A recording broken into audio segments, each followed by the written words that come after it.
आमोरी विधानसभा क्षेत्र के एमएलए रामदास जी माशराम ने सदन में किसानों से धान खरीदने, वन विभाग के मुद्दे, सड़कों के लिए जरूरी फंड की ठोस मांग की है और इस फंड से ग्रामीण इलाकों के लोगों को मिलेगी बड़ी राहत। अध्यक्ष महोदय, महसूल व वन विभाग या संबंधानं मी गडचिरोली जिल्ह्यातील आरमोरी या विधानसभेच्या संबंधानं बोलतो आहे। आरमोरी, कुरखेडा, कोरची, वडसा या महसूल मंडळामध्ये मोठ्या प्रमाणामध्ये रिक्त पदं आहेत आणि ती रिक्त पदं भरल्याशिवाय सर्वसामान्य लोकांची जी कामं आहेत ती कामं अडून पडलेली आहेत आणि म्हणून सर्वसामान्य शेतकऱ्यांना देखील याचा फार मोठ्या प्रमाणामध्ये फटका बसतो आहे।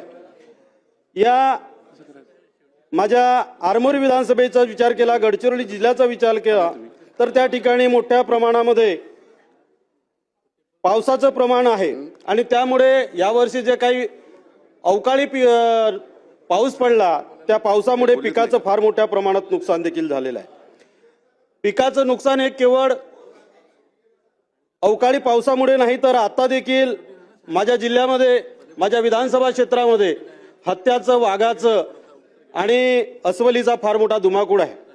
आताच 6 डिसेंबरला आम्ही एक आंदोलन केलं होतं। 15 दिवसापूर्वी माझ्या गडचिरोली जिल्ह्यामध्ये आरमोरी विधानसभा क्षेत्रामध्ये 3 महिलांचा बळी या बिबट्यानं घेतलेला आहे। आताच काल झालेल्या चर्चेमध्ये मी आपणास विनंती केली होती, परंतु आपण ती मला विनंती नाकारलेली होती। या ठिकाणी सांगू इच्छितो की आमचे शेतकरी बांधव शेतावर जाऊ शकत नाही अशी गंभीर परिस्थिती त्या ठिकाणी निर्माण झालेली आहे आणि कालच आम्ही त्या ठिकाणी फॉरेस्ट डिपार्टमेंटवाल्यांना अल्टिमेटम दिला होता आंदोलनामध्ये, तेव्हा काल त्या बिबट्याला पकडण्यात आलं अशा पद्धतीने मला त्या ठिकाणी माहिती मिळालेली आहे। या ठिकाणी मी सांगू इच्छितो की पावसाळ्यामध्ये असो किंवा अन्य कोणत्या सीझनमध्ये जे काही आपत्ती व्यवस्थापनाच्या माध्यमातून काही नुकसान होतं, घर पडतात, जनावरांचा मृत्यू होतो, अशा वेळी घर जळतात, अशा वेळी जिल्हा लेवलवर काही निधीची तरतूद होणे अत्यंत आवश्यक आहे। या दृष्टिकोनातून आपण ती कराल अशा प्रकारची आपली अपेक्षा व्यक्त करतो। वन्यजीव व मानव संघर्ष खूप मोठ्या प्रमाणामध्ये आमच्या जिल्ह्यामध्ये आढळून येतो। या ठिकाणी जेव्हा त्या परिवारातील सदस्याचं काही नुकसान होते, जीवितहानी होते, अशा वेळी फॉरेस्ट डिपार्टमेंटकडून फक्त 25 लाखाचं त्याला अनुदान दिलं जातं। परंतु मला असं म्हणायचं आहे की त्या घरचा सदस्य गेला असतो आणि म्हणून त्या ठिकाणी त्या परिवारातील एका सदस्याला नोकरी देण्याचं काम केलं पाहिजे। 24 तास त्या ठिकाणी रेस्क्यू टीम उपस्थित असली पाहिजे।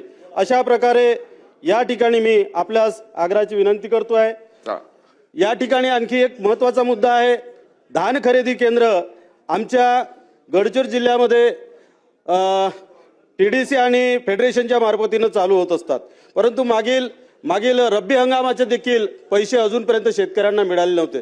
धानाचे चुकारे असतील किंवा बोनस असेल, यावेळेस देखील धानाचे सेंटर अजूनपर्यंत सुरू झालेले नाहीये आणि म्हणून या ठिकाणी शेतकऱ्यांची संपूर्ण कर्जमाफी होणे अत्यंत आवश्यक आहे। आपल्याला उत्तर घ्यायचं आहे। या ठिकाणी अध्यक्ष महोदय 2च मिनिटं। अध्यक्ष महोदय, या ठिकाणी कोरची, कुरखेडा, वडसा या ठिकाणी आमच्या विधानसभा क्षेत्रामध्ये मोठ्या प्रमाणामध्ये ओव्हरलोड वाहतूक चालत असते आणि त्यामुळे रस्त्यांची फार दुरावस्था झालेली आहे आणि म्हणून रस्ते विकास निधी आम्हाला देण्यात यावं। सोबतच पांदन रस्ते, शेतकऱ्यांना शेतावर जाण्यासाठी देखील अत्यंत बिकट अशी परिस्थिती निर्माण झालेली आहे आणि म्हणून पांदन रस्ते व्हावे या दृष्टिकोनातून शासनानं निधी उपलब्ध करून द्यावा।